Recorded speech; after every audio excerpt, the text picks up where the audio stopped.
Welcome to our channel student guideline. और आज हम देखेंगे class 11 West Bengal board history के कुछ क्वेश्चंस और आंसर। तो चलिए देखते हैं। पहला क्वेश्चन है, अर्थशास्त्र में कौटिल्य के तथा फतवा जहांदारी के में बर्नी के राजत्व तथा शासनकाल संबंधी दृष्टिकोण क्या था। क्या पूछा गया है कि कौटिल्य की जो किताब है अर्थशास्त्र और बर्नी की जो रचना है फतवे जहांदारी में, उसमें राजत्व के बारे में और शासनकाल के बारे में क्या कहा गया है। ठीक है, चलिए आंसर देखते हैं। कौटिल्य एवं राजत्व। कौटिल्य के अनुसार कैसा होना चाहिए राजत्व। कौटिल्य ने राज्य की 7 प्रकृतियों का वर्णन किया है। वो प्रकृतियां हैं स्वामी, अमात्य, जनपद, दुर्ग, कोष, बल तथा मित्र। चाणक्य ने राजा के लिए स्वामी शब्द का प्रयोग किया। कौटिल्य राज्य को विस्तृत देखना चाहते थे। अर्थशास्त्र के अनुसार राज्य का सर्वोच्च अधिकारी राजा होता है। उनके आदेशों की अवहेलना किसी व्यक्ति द्वारा नहीं होनी चाहिए। चाणक्य ने राजा को नियंत्रित करने में कहा है कि कोई भी राजा राष्ट्र नहीं है, वो राज्य का अंग है। उसने राजा के लिए जिन गुणों को आवश्यक बतलाया है वे हैं उच्च बुद्धि, धार्मिकता, सत्यवादिता, उत्साह, श्रेष्ठ कामना करने वाला, दूरदर्शी, तीव्र स्मरण शक्ति वाला, आलस्य विहीन तथा कार्पण्य विहीनता। कौटिल्य मानता है कि राजा को स्वेच्छाचारी नहीं होना चाहिए। चाणक्य उपनिवेश विस्तार का समर्थन करता है। ठीक है, अब देखेंगे वर्णी का राजत्व कैसा रहा। वर्णी क्या कहते थे राजत्व के बारे में। वर्णी के अनुसार शासकों की नियुक्ति ईश्वर द्वारा होती है और वह केवल ईश्वर के प्रति दायी है और किसी के प्रति नहीं। वर्णी स्वयं भी इस धारणा के समर्थक थे। उसके अनुसार धर्म और राज्य एक है। वो मानता था कि लोगों को अपने राजा के धर्म मानना चाहिए। वह निम्न वर्ग के लोगों के अस्तित्व को स्वीकार नहीं करता है। वो राज्य में दार्शनिक और बुद्धिजीवों के दमन की बात करता है। ठीक है, आगे देखेंगे कौटिल्य और शासन की व्यवस्था कैसी रही। उसी में प्रश्न पूछा गया है कि शासन व्यवस्था के बारे में, तो क्या लिखेंगे, कौटिल्य और शासन व्यवस्था। राज्य में शासन के लिए कौटिल्य ने मंत्रियों का होना आवश्यक बतलाया है। उसके अनुसार अमात्य के उसी जनपद का निवासी होना चाहिए, साथ ही निष्पक्ष होना चाहिए तथा उसमें राजा को सही मार्ग दिखाने की क्षमता होनी चाहिए। राज्य का प्रमुख अंग बल है। राजा इसी बल पर शत्रु पर नियंत्रण कर सकता है। वो मानता है कि सेना में कृतज्ञ सैनिक होने चाहिए और युद्ध के समय उनको सामग्री से लैस होना चाहिए। सैनिक को दुख सहने की क्षमता होनी चाहिए। कौटिल्य का मानना ये भी है कि पुरोहित को पूजा पाठ करना चाहिए, लेकिन किसी भी प्रकार राज्य को प्रभावित नहीं करना चाहिए। और शासन व्यवस्था को देखेंगे, क्या लिखेंगे।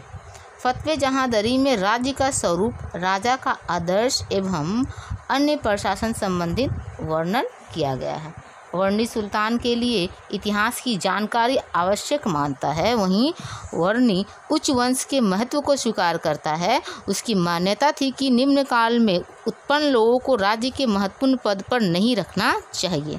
जहां वर्णी अत्याचार को इस्लाम विरोधी बतलाते हैं वहीं इसको सामाजिक रूप से न्यायपूर्ण मानते हैं। उसका कहना है कि दुष्ट लोगों की संख्या अधिक है, अतः ऐसे लोगों के साथ जानवरों सा व्यवहार करना चाहिए। ऐसा दंड देने में वह किसी प्रकार की निर्दयता का समर्थन करता है। वो मानता है कि राजा के पास मजबूत सेना होनी चाहिए। शासन का कार्य पवित्र और धार्मिक लोगों को सौंपना चाहिए। ठीक है, ये था आपका प्रश्न का उत्तर। अब अगला प्रश्न देखेंगे। What were the features of polis and why did the polis decline. पूछा क्या गया कि पॉलिस की विशेषताएं क्या क्या थी और इसका पतन होने का क्या क्या कारण था। हम जानते हैं पॉलिस का क्या अर्थ होता है, नगर राज्य। तो यही पूछा गया है कि नगर राज्य का क्या क्या विशेषताएं रहीं और क्यों पतन हो गया। तो चलिए देखते हैं नगर राज्य की विशेषताएं। पहले क्या लिखेंगे कि पॉलिस का अर्थ होता है नगर राज्य। क्या क्या विशेषताएं रही, लिखेंगे नगर राज्य की विशेषताएं। 1 नंबर, नगर राज्यों का उदय गाँवों के समूह में हुआ। ग्रामीण लोग समतल मैदानों या समुद्री तटों पर निवास करते थे।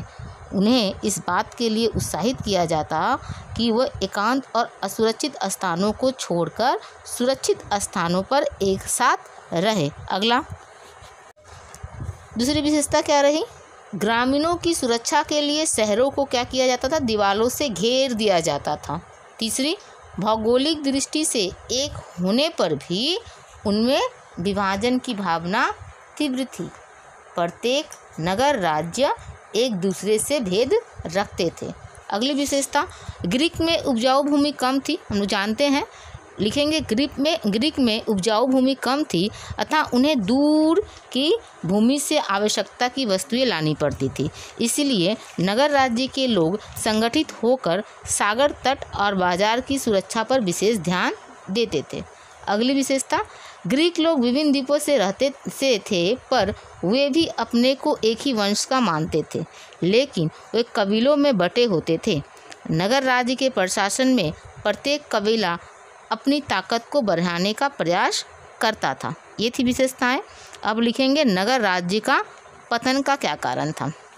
लिखेंगे नगर राज्य का पतन का कारण, पेरिक्लीज के संरक्षण में एथेंस का जनतंत्र पूर्णता को प्राप्त कर चुका था, किंतु उसमें कुछ कमियां रह गई थी। पेरिक्लीज की जनतंत्रवादी व्यवस्था भी दोषपूर्ण थी। वैसे एथेंस में जनतंत्रवादी व्यवस्था थी, पर कुल जनसंख्या के 1/7 भाग को ही नागरिकता का अधिकार प्राप्त था। दासों को अधिकार ना था, किसी भी प्रकार का अधिकार दासों को नहीं था। पूर्ण अधिकार प्राप्त नागरिकों में भी नारियां यानी स्त्री नहीं आती थी। सभी क्षमताएं तथा नैतिकता के बाद भी पेरिक्लीज ने दासों की स्थिति में कोई सुधार नहीं किया। उसने यह भी नहीं माना कि प्रजातंत्र में दास व्यवस्था के लिए कोई स्थान नहीं होता है, और यही कारण था कि दासों की संख्या बहुत अधिक हो चुकी थी तथा इन्हीं कमियों के कारण नगर राज्य का पतन हो गया। अगला प्रश्न देखेंगे, right an essay on the social status of women in ancient India. क्या पूछा गया? प्राचीन भारत में स्त्रियों की सामाजिक स्थिति पर एक लेख लिखिए। या तो क्या लिखेंगे? क्वेश्चन होगा describe the women education in ancient India. प्राचीन भारत में नारी शिक्षा का वर्णन कीजिए। चलिए आंसर देखेंगे। क्या पूछा गया कि प्राचीन भारत में स्त्रियों की स्थिति कैसी रही, सामाजिक स्थिति, या उनकी नारी का शिक्षा पे क्या जोर था, कैसा शिक्षा दीक्षा थी। लिखेंगे। चलिए इसमें हमें थोड़ा थोड़ा करके सभी पीरियड के बारे में लिखना पड़ेगा, ऋग्वैदिक काल का भी, उत्तर वैदिक काल का भी, सूत्र काल का भी। चलिए तो लिखते हैं। भारतीय सभ्यता में स्त्रियों को अत्यंत आदरपूर्ण स्थान प्रदान किया गया है। संध्यव सभ्यता अभी तक ज्ञात प्राचीनतम सभ्यता है। इस सभ्यता में माता देवी को सर्व प्रमुख स्थान प्रदान किया गया। यह उस समय स्त्रियों की उन्नत दशा का सूचक माना जा सकता है। ऋग्वैदिक कालीन समाज में स्त्री की आदरपूर्ण स्थान प्राप्त किया गया था। उसके धार्मिक एवं सामाजिक अधिकार पुरुषों के समान ही थे। विवाह एक धार्मिक संस्कार माना जाता था। दंपति घर के संयुक्त अधिकारी हुआ करते थे। यद्यपि कहीं कहीं कन्या के नाम पर चिंता व्यक्त की गई है, फिर भी ऐसे उदाहरण प्राप्त होते हैं जहां पिता विदुषी एवं योग्य कन्याओं के प्राप्ति के लिए विशेष धार्मिक अनुष्ठान करते थे। ऋग्वैदिक काल में स्त्रियों को पुत्र जैसा ही शैक्षणिक अधिकार एवं सुविधाएं प्रदान की गई थी। कन्याओं का भी उपनयन संस्कार होता था तथा वो ब्रह्मचार्य का जीवन व्यतीत करती थी। ऋग्वेद में घोषा, लोपामुद्रा, शाश्वती, अपाला इत्यादि अनेक स्त्रियों के नाम मिलते हैं जो विदुषी एवं दार्शनिक थी तथा जिन्होंने अनेक मंत्रों एवं स्तोत्रों की रचना की थी। स्त्री छात्राओं के 2 वर्ग हुआ करते थे, ब्रह्मवादिनी और श्रद्धोहा। प्रथम आजीवन धर्म तथा दर्शन का अध्ययन करती थी तथा दूसरी विवाह के समय तक ही अध्ययन करती थी। इस काल के कन्याओं का विवाह 15 से 16 वर्ष की आयु में होता था। और इस प्रकार उन्हें अध्ययन का प्राप्त समय मिल जाता था। समाज में सती तथा पर्दा प्रथा का अस्तित्व नहीं था। इस काल में स्त्री को संपत्ति का अधिकार नहीं था।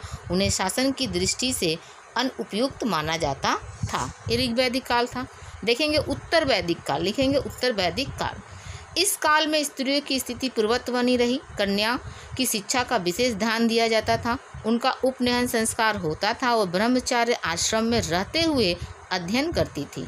अथर्ववेद में कहा गया है कि ब्रह्मचार्य का पालन करते हुए ही कन्या योग्य वर को प्राप्त करने में सफल होती थी।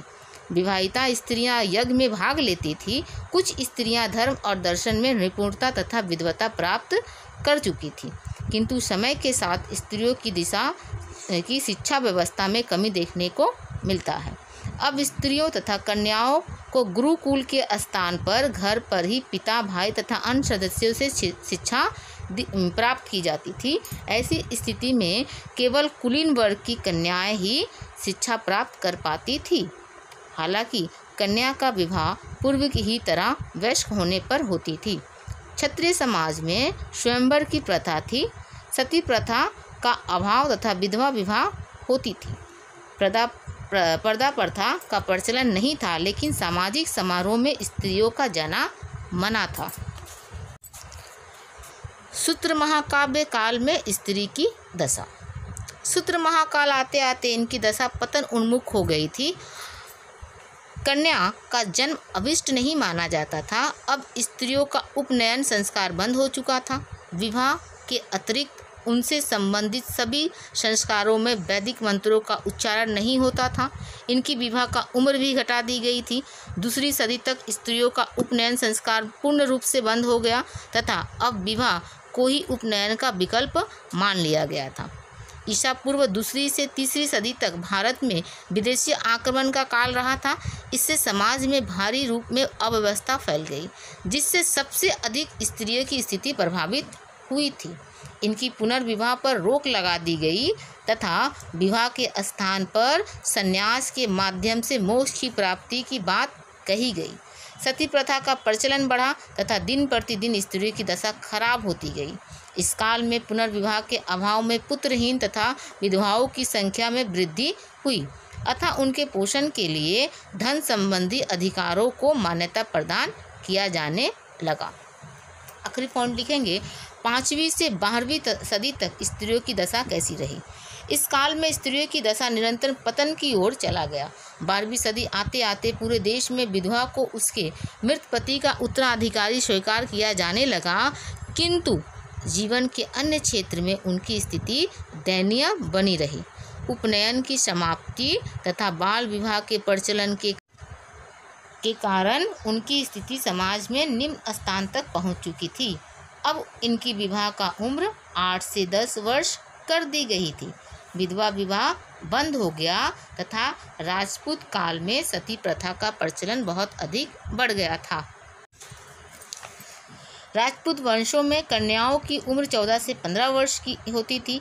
कई कन्याओं को संरक्षिका के रूप में शासन का भार भी संभालना पड़ता था, जिससे इनकी विवाह की आयु में वृद्धि की गई थी। लेकिन सामान्य कन्याओं की स्थिति वही बनी रही। 12वीं सदी में कुलीन परिवारों की कन्याओं को साहित्य की शिक्षा दी जाती थी, जिससे इनमें कुछ कवित्रियाँ और आलोचकों के रूप में प्रसिद्धि प्राप्त की। किंतु मुस्लिम सत्ता की स्थापना के साथ ही साथ स्त्री की शिक्षा पूर्णतः ह्रास हो गया। समाज में पर्दा प्रथा की प्रचलन हुआ, जिससे कन्याओं का सार्वजनिक जीवन समाप्त हो गया तथा उनका कार्यक्षेत्र घर के भीतर ही सीमित होकर रह गया। कुलीन परिवारों में बहुविवाह का प्रचलन सामान्य हो गया। समाज में बाल विधवाओं की संख्या में वृद्धि हो गई, क्योंकि 1000 ईस्वी के पश्चात किसी भी संप्रांत कुल की विधवा अपना पुनर्विवाह नहीं कर सकती थी। ये था स्त्रियों की दशा समाज में। Thank you to watching the video.